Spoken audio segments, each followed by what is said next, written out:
Have you guys ever planned on doing something that you just wanted to do, that you had motivation to do, and you were just so excited about it? And then all of a sudden, you get this inner feeling that something is off, that danger is just around the corner, and that what you want to do is actually dangerous? I recently had this realization that as humans, especially as humans with unhealed trauma, right? We tend to think that things that we want to do, that our inspirations and our dreams are a bad thing, a threat to our survival, you know, I guess you could say.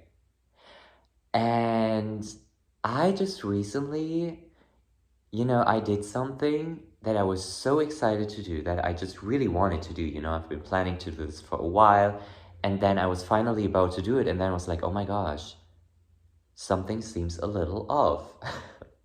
I was like, damn, something is wrong. I'm in danger, right? This was the response of my nervous system. It was like, bitch, you're in danger.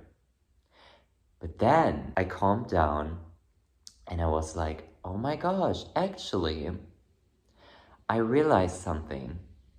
We really are afraid of the good. We are afraid of good things happening into our lives because as I said, especially if you are a trauma survivor, we tend to think that even the best things and the best people and the best situations are a threat to our survival. Hello, beautiful beings. Thank you so much for being here. My name is Henry, and I welcome you into this divine, sacred space. Today, I wanted to talk about the fact that we need to get used to the fact that we deserve good things in our life, okay?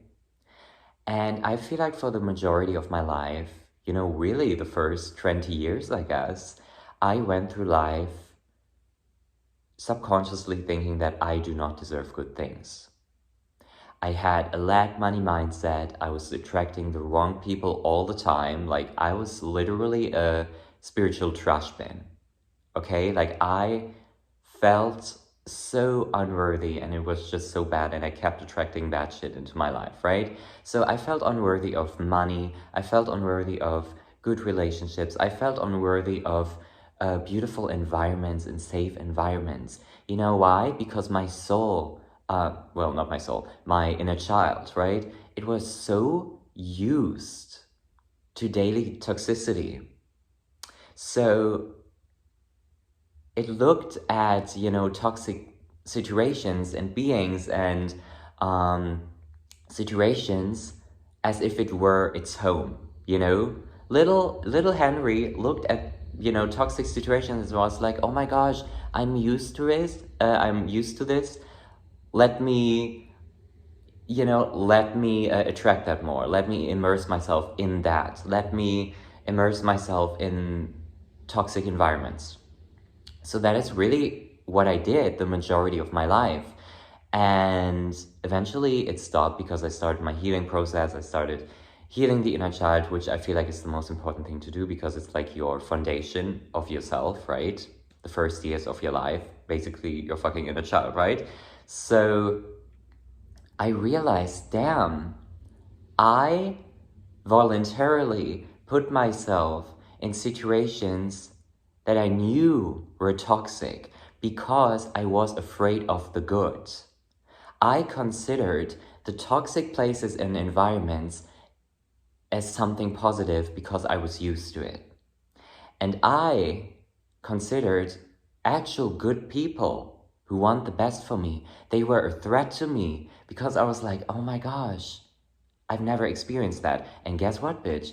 If you never experience something, obviously our natural response is to be afraid of it, So if you were abused in whatever way as a child and you never really learned to, to surround yourself with good people, you never really learned what true love was like, obviously you're gonna run away from it, because you don't know what it is. And as I said, like, it is natural for human beings to run away from things or like to be scared of things that we don't know, right?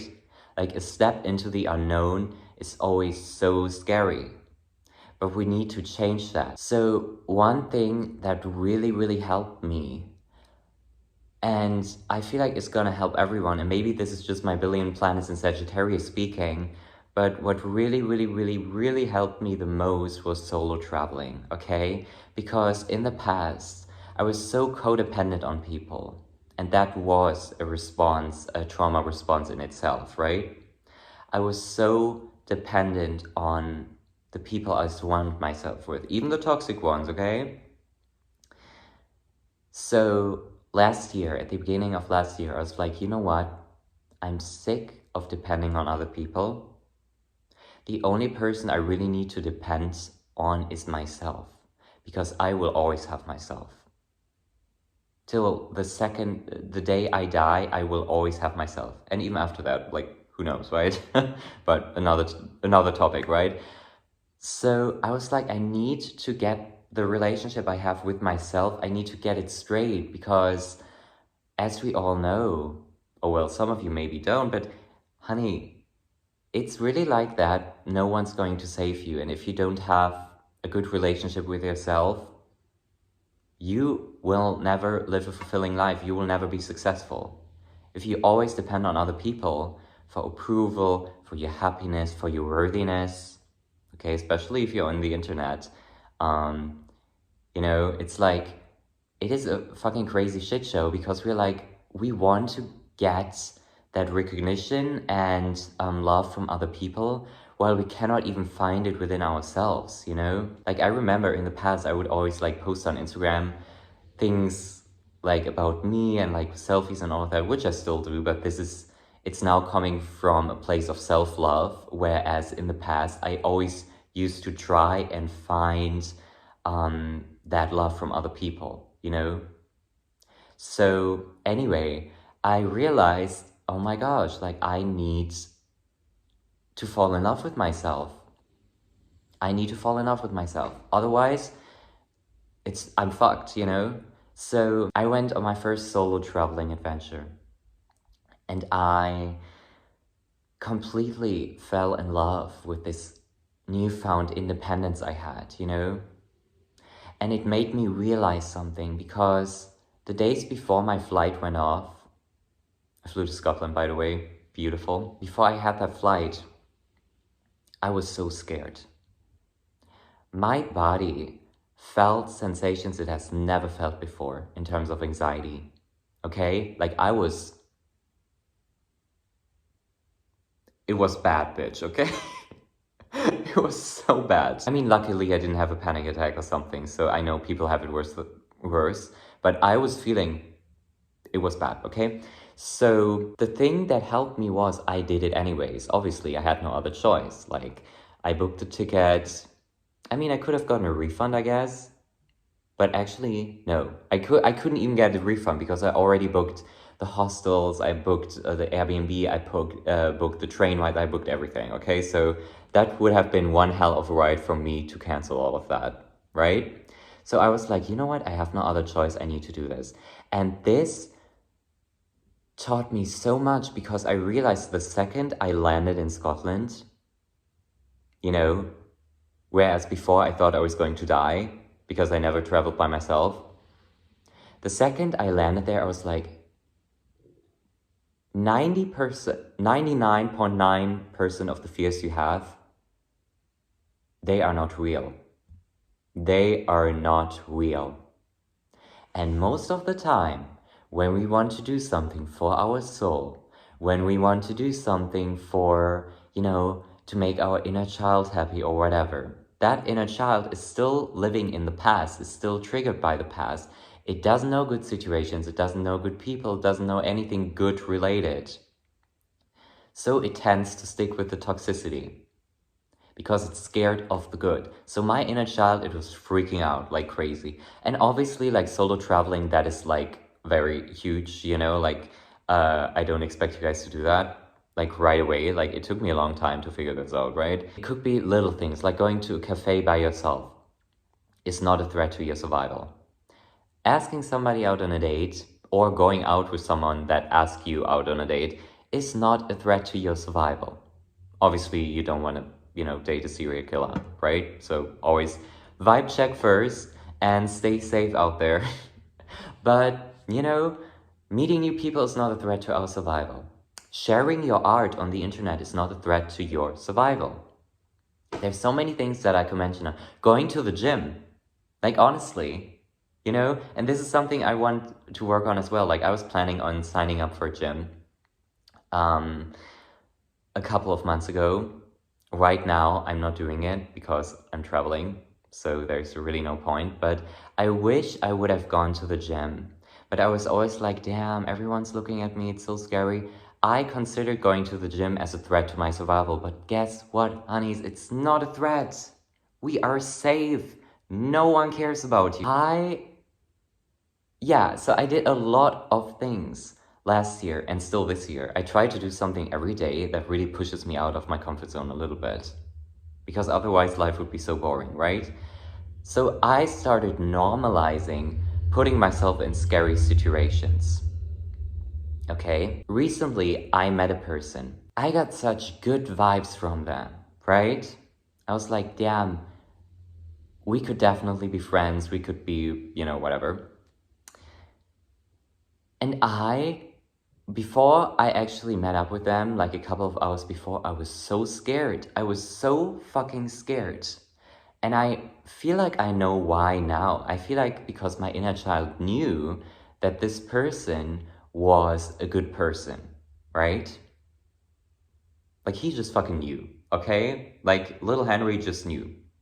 And he considered this person as a threat. So I was so nervous because I was like, oh my gosh, what if this person is actually bad? Turns out this person is super sweet, right? And I've had this happen many times in the past where I would feel more comfortable with toxic people around instead of good people. Because as I mentioned earlier a billion times, I was not used to the good people in my life. And sometimes, just like this recent situation with this person, it still happens where I'm like, oh my gosh, this person is the root of all evil. And then it turns out like they're just the sweetest sweetie pie ever. So, you really have to start exposing yourself in your own lies. Like, really analyze what you're thinking throughout the day, what makes you anxious, and if it's actually a threat to your survival, okay? Taking yourself on solo dates is not a threat to your survival. Or experimenting with your fashion, with your style, dyeing your hair, stepping out of your comfort shell when it comes to your physical appearance, not a threat to your survival, okay? There's so many things that you guys may think are bad things and that you should be afraid of, but in reality, they can make you level up so far. So I want you guys to realize that most of the time, when you do something that you feel very scared about, it can lead somewhere beautiful. Because I've really experienced this firsthand whenever I put myself in uncomfortable situations where my logical mind knew that nothing bad was gonna happen, Like even when I flew to Scotland, I was like, I know I'm scared, but I just know that I will be safe, Like it's not like I'm flying into a country where there's a crazy shit ton happening, right? Scotland is safe, right? So I was like, I'm gonna be safe. And it's not like I wasn't even afraid of the flight. Like, I love flying. Like, I have no problem being on an airplane, right?